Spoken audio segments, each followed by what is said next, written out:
Hi guys, welcome back to my channel, and in this video we're going to be talking about the Indian history, the modern period. The modern period, compared to all the periods in Indian history, like the ancient period, medieval period, it is the smallest because the modern period is still going on. It started in 1857 and it is still going on till present date. So without wasting any time, let's begin. As you know, the modern period is the smallest period, so we don't have like great dynasties and all. It is basically the British rule and then independent India. So we're just going to be talking about the important happenings that have happened. So we'll start off with the Great Revolt of 1857. Well, this revolt had all started when an Indian sepoy named Mangal Pandey rose to revolt against the new British gun called the Enfield rifle. Why did they rise to revolt? Because it is said that the Enfield rifle had a cartridge which had to be bitten by the mouth, and it was greased with pig and cow fat. And in Muslim religion, pig fat is they should not touch it, and for the Hindu religion, they should not eat or taste or even touch the cow fat and all. So yeah, Manga Pandey rose to rebel, and that was the immediate cause of the revolt of 1857. There was other causes, but this is the main cause.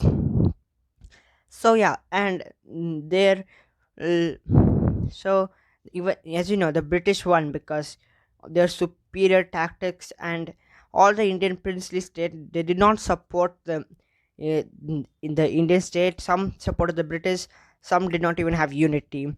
So then, Queen Victoria at 1858, she established direct um, what do you say?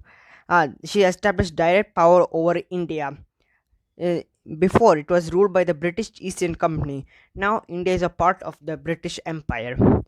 Yeah, Queen Victoria did that. There were many rebels such as Nana Sahib, Bahadur Shah, Rani Lakshmi Bai, and they all revolted against them. But India lost because it did not have any superior military tactics and all. So let's discuss the next period. So the next period is basically the British Empire. You cannot call this a period, but we'll just stick with it. The British Empire from 1858 to 1954. It lasted for that much time. This is when I say British Empire, it is direct British Empire. They have direct rule from the British. It is a part of British. Before it was a part of East India Company. Many independent movement were done and led by Mahatma Gandhi ji, but they only shook the foundations of British rule until 1947, where the British gave up. Such independence movement are the non-cooperation movement, which lasted from 1919 to 1922, the civil disobedience movement, which had to be shut down by Mahatma Gandhi ji because he felt that the Indians were not ready for mass civil disobedience. The Salt Satyagraha was very important, lasted from, well, it did not take that much time because, well, it did because they walked from Dundee to the coast of India barefoot. It was led by Mahatma Gandhi ji. All these independent movements were led by Mahatma Gandhi ji. That is why he is known as the father of our nation.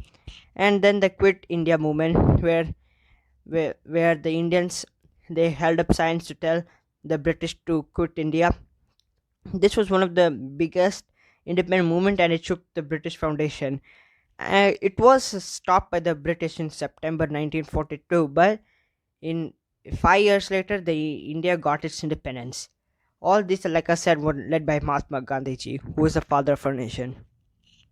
Now comes independent India. It lasted from 1947, or Independence Day, not Independence Day, the Independence year, to present date. As you can see, there's a before and after picture over there. It is before 1947, when the British were ruling, and after 1947, that is present India. You can see that India has significantly become smaller because it had to give territories to the state of country of Pakistan and some to Bangladesh. Well, India now is one of the largest democratic countries in the world, and its constitution was framed by a person named B.R. Ambedkar, who took about 3 years 2.5 years to frame the constitution. He worked dedicatedly even if no one helped him. Currently, our Prime Minister is Narendra Modi, who is said to be one of the world's strongest leader. And like I said, India is the largest democratic country in the world. India has established many successful movements after independence, even though in such a short time, not even 100 years of independence, India is one of the strongest country in the world. So, saying this, I would like to end the video. Please do like, share, and do subscribe. Thank you and bye.